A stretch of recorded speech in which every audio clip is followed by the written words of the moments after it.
diskresi. Iya. Jadi kalau datang nanti ke Penguil kan nggak enak juga. Suruh masukin amplop lah, ya kan? Atau suruh beli buku lah, atau disuruh nyumbang bangun ini bangun itu gitu kan? Iya. Nggak boleh, bro. Nggak boleh.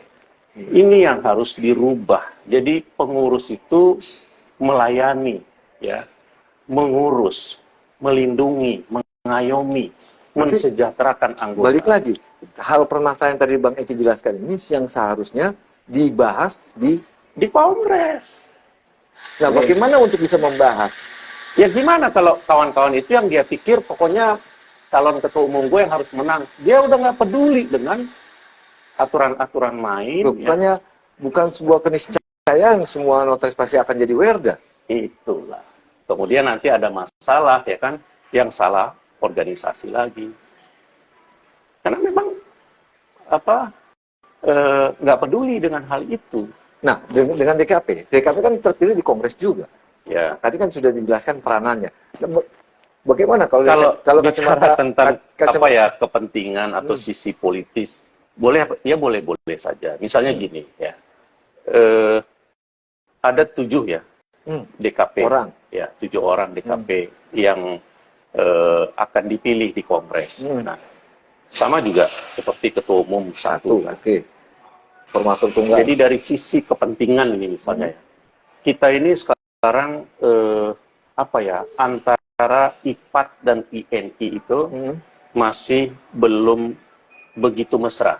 Oh, belum terjalin baik lah. Nah, biasanya kalau mesra itu kalau ada kepentingan gitu kan, nah, mesra no comment. Seperti itu ya, biasalah, ya, namanya juga manusia. Nah, ada kepentingan tertentu tentang sinergi misalnya. Ini sebaiknya yang terpilih itu adalah yang bisa menyatukan, yang bisa mengurangi. Terpilih mana nih? Ketua umum atau DKP? Ya, apapun lah. Ya. Apapun itu, gitu kan, supaya menjadi lebih efektif, ya kan. Nah, terus yaitu kepentingan yang masuk ke dalam itu silakan, yaitu hak masing-masing. Tapi yang lebih utama menurut saya adalah bagaimana kita memperbaiki, menyempurnakan sistem yang akhirnya dimanfaatkan oleh siapapun. Ya. Kalau menurut saya, yang pertama yang paling urgen sekarang, sudah sangat tidak layak pemilihan itu dilakukan dengan cara kuno. Ya. Harus dilakukan melalui e-voting nasional. Tapi itu belum bisa dilakukan karena belum ada cantuan hukumnya. Iya. Jadi bagaimana harus itu bisa dilakukan? Ini kita bicara tentang perbaikan ke depan. Rubah dulu anggaran dasar. Terus bukan itu saja. Kita lihat sekarang ketua umum yang terpilih itu mempunyai otoritas yang sangat tinggi. Sementara kepentingan itu banyak, beragam gitu ya. Jadi sudah layak Kongres itu yang dipilih ya adalah ketua umum satu, kemudian Kongres juga memilih formatur untuk menyusun komposisi pengurus. Formatur harus bertanggung jawab, ya. Tidak ada lagi misalnya orang yang usianya tidak memenuhi persyaratan dia menjadi pengurus pusat. Dan siapapun yang menjadi pengurus pusat harus diseleksi oleh formatur. Jadi ini jangan membuat, ya, ini yang selalu terjadi di kita, benturan yang tanpa disadari, ya, oleh pengurus pusat, ya, terhadap anggota di satu kabupaten dengan pengurus daerah di kabupaten tersebut. Ini anak baru misalnya menjadi notaris PPAT baru 1 tahun, 2 tahun, tiba-tiba sudah menjadi pengurus pusat, ya. Di Pemda tidak pernah aktif, kantor nggak pernah buka. Terus dia hanya dengan berlengang-lenggok, kemudian dia bisa mengatur ketua Pemda yang sudah berpuluh tahun ada di sana, mengurusi Pemda itu dengan segala macam perjuangan yang dia lakukan, tidak ada penghargaan. Nah, jadi ini juga harus dipikirkan.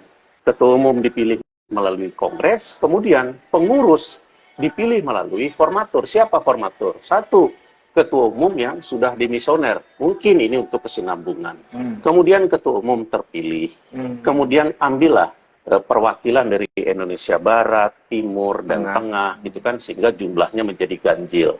Kasih waktu 1 bulan untuk menyusun komposisi pengurus. Pasti pengurus ini adalah pengurus yang efektif dan berguna. Nah, jadi tidak ada kewenangan yang terlalu besar diberikan kepada ketua umum dan akhirnya bisa sesukanya. Ya kan? Kenapa saya bilang sistem kita itu belum adil ya, belum demokratis yang sebenarnya. Contoh misalnya setelah Kongres ya, ada RP3YD ya, setahun sekali, rapat pleno pengurus pusat yang diperluas. Jangan main-main, kewenangannya cukup besar. Dia punya kewenangan untuk merubah anggaran rumah tangga. ART. Ya, coba cek RP3YD, rapat pleno pengurus pusat yang diperluas ini adalah ya, pesertanya itu adalah seluruh pengurus pusat, perwakilan Pengwil, perwakilan Pengda, perwakilan DKW, ya, DKW, DKD, dan DKP. Kalau pengurus pusatnya jumlahnya 500 orang, sementara Pengwil kita 33 dikali 3 orang perwakilan. Kalah karena yang sama 500. Baru 99. Terus nanti ya, rancangan yang dibuat oleh PP ada muatan-muatan tertentu untuk apalah gitu kan. Nah, voting siapa yang menang, siapa yang kalah? Yang banyak lah. Ya itu. Jadi harusnya PP pun diambil unsur. Gitu. Ya. Kalau di IPAT namanya sudah bagus, Rapat Kerja Nasional. Kalau di INI iya. Kalau di INI namanya Rapat Pleno Pengurus Pusat yang diperluas. Jadi rapat pleno pengurus pusat hanya diperluas, gitu kan? Nah, ini bisa menjadi salah satu masukan, gitu kan? Nah, untuk apa? Untuk menjaga supaya kinerja ketua umum itu terukur. 3 tahun itu bukan masa yang panjang. Betul. Terus ada lagi yang salah ya. Bagi saya RP3YD itu ada forum ya bagi Pengwil-Pengwil. Dan forum itu bukan laporan Pengwil kepada PP. Itu salah. Kebalik ya? Nah, harusnya forum itu adalah Pengwil diberikan kesempatan untuk mengevaluasi sejauh mana kinerja Kongres, ya, sejalan apa tidak dengan Kongres, sambil memberikan masukan, boleh ditambahkan dengan laporan. Jadi, ada kesejajaran gitu loh. Jangan ketua umum ya beranggapan ketua Pengwil itulah anak buahnya dia. Salah. Ketua Pengwil itu dipilih oleh, katakanlah ini contoh saja ya, Jawa Barat. Ketua Pengwilnya dipilih oleh 4.000-an orang. Iya, ya kan? Betul. Bukan ditunjuk oleh 1 orang. Iya, betul. Nah, begitu juga di tingkat Pengda. Nah, kalau ini berjalan, ya, terus sistem, ya bagaimanapun masalah keuangan itu juga penting gitu kan. Seperti yang disampaikan oleh Mbak Oti ya, kembalikan uang pangkal itu ke Pengda dan Pengwil. Dia yang setiap hari berurusan dengan para anggota, bukan PP. Jadi kembalikan PP, dia hanya bicara atau berkegiatan pada tataran kebijakan dan hal-hal yang prinsip gitu. Itu jadikan untuk 1-2 tahun. Tapi bagaimana hal ini bisa disampaikan di Kongres? Kalau kondisi saat ini seakan-akan sekarang sulit ya. Seakan-akan dipersulit. Dalam artian pendaftaran saja baru nanti malam dibuka. Nah, jadi kalau sekarang harapan utama ya, kalau saya ini kan anggota biasa ya, harapan saya adalah ditujukan kepada ketua-ketua Pengwil. Anda harus mampu ya